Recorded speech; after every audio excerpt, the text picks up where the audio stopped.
So last week, we got the news that Cheetah at Wild Adventures in Valdosta, Georgia would be closing for good. Because of this, many people started to predict what would happen to the coaster and the plot of land that it sits on. The most common prediction was that the park would call up Rocky Mountain Construction to have them retrack the coaster as a steel hybrid coaster. That would make the coaster a lot smoother, and RMC would add in many more airtime moments, inversions, and unique elements. I decided to join in on the fun, and I made a prediction of what this layout could look like if the park wanted to RMC this coaster. In this video, I will go in depth with my layout prediction, similar to what I do when reviewing coasters, but I will have much more information about the ride because I designed it myself. Let's get started.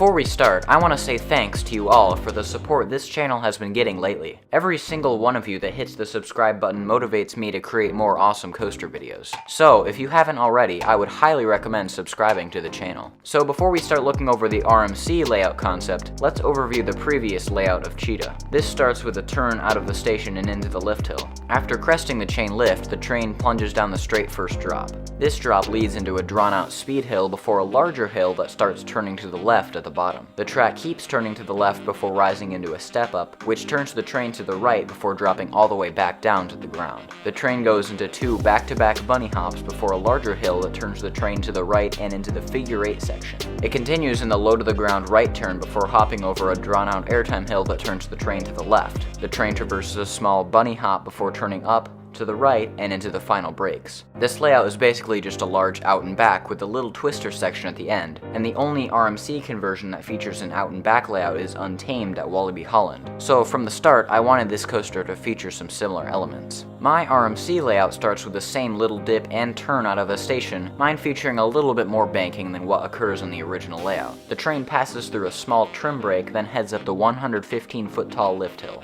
The train crests the lift and plunges down the straight first drop. This drop features no twisting or banking or anything like that, it's just a classic straight first drop. This drop reaches a very steep angle, almost 90 degrees, with only a 100-foot drop, which makes the radius of the crest much tighter than it would be with a taller drop. This doesn't really affect the forces in the front of the train, but the middle and back of the train get much stronger airtime. Since the front of the train is already mostly down the drop when the back crests the drop, the train has a lot of speed when passing over that fairly tight crest. This causes the airtime to be very strong in the back row, negative 1.4 Gs to be exact, which is some insane ejector airtime. I designed this coaster in a program called FVD, where instead of designing the track itself, I designed the forces that the coaster pulls, measured from the middle of the train, and the track is generated based on the forces. This drop was designed with negative 0.8 Gs, so that's what the middle of the train experiences. I designed the drop to transition from negative 0.8 Gs to 3.3 Gs fairly quickly, resulting in a smaller radius when the drop starts to bottom out. Then the radius widens to maintain the G-force of 3.3. Due to the smaller radius at the start of the valley, the back row receives the highest G-force on the ride, exactly 4 Gs. The train then goes into a double up, which replaces the small bunny hop on the original layout. The G-forces on this are not too insane, but they deliver some solid ejector airtime, especially the second hill, which pulls negative 1.1 Gs in both the front and the back. After this, the train heads into a 270-degree double inverting corner stall. This is the same first element as Untamed at Walibi Holland, except there is one key difference. The one on Untamed looks to give floater airtime, just judging off the POV videos, and the one on this coaster gives a good pop of ejector airtime, negative 0.9 Gs in the front row, negative 0.8 in the middle, and the back receives some flowjector airtime with negative 0.6 Gs. This element is not as insane as the 270-degree double inverting corner stall found on Tornado, an RMC Hyper Hybrid I designed last summer. On that coaster, the double inverting stall serves as a complete 180-degree turnaround, resulting in an insane negative 1.4 Gs pulled on the element. Anyway,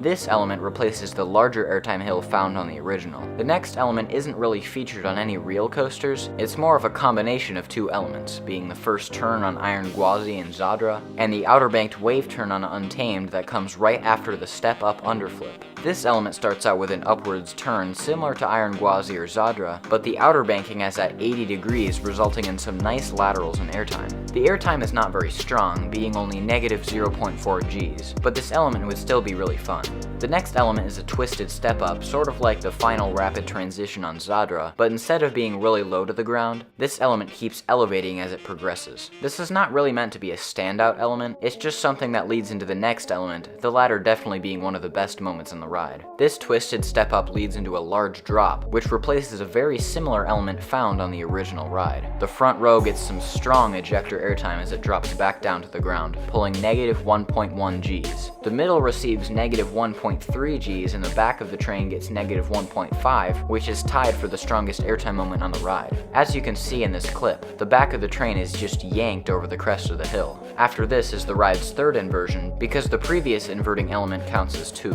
This is the 150-degree overbanked inversion. This element was originally just going to whip to that 150-degree banking, then back, but I tried that and the element kept turning off to the right. So I added a pop of airtime on the entry and exit of the element, which kept it perfectly lined up, parallel to the lift hill and double up. In the front row, riders will get a pop of negative 0.9 Gs entering the element, which is some pretty strong ejector airtime, and it will most likely be pretty unexpected. The next element I really don't know what to call. It's like a mix of a double up and a double down. There's a similar element featured on Untamed at Wallaby Holland. The only difference is that the one on Untamed is turning to the left throughout, and mine features a little bank to the left before turning to the right over the final airtime hill, resulting in some nice laterals as well as flowjector airtime. Following this is the other moment tied for the strongest airtime on the ride, which is this outer banked hill. Riders in the front of the train will get yanked into their restraint as they are rising up the element, pulling negative 1.5 Gs, and riders in the back will also experience that insane negative G-force when dropping back down the element. Not only that, but the airtime is pretty sustained too. Next up is yet another element from Untamed, this being the barrel roll. This barrel roll travels uphill before leveling out and dropping back down, giving a pop of strong floater airtime.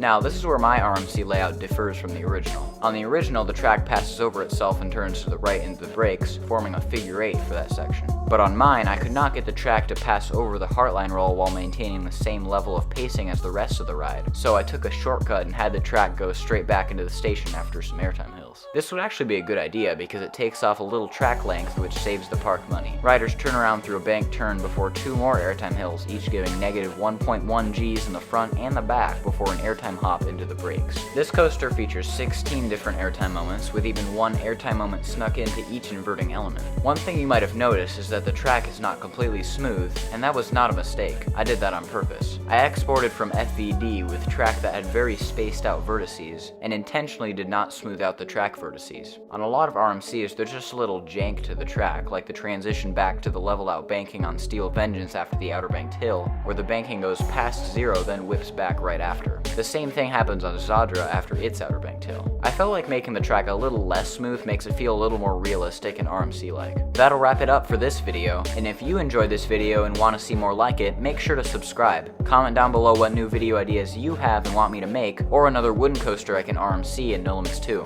I will see you all next time.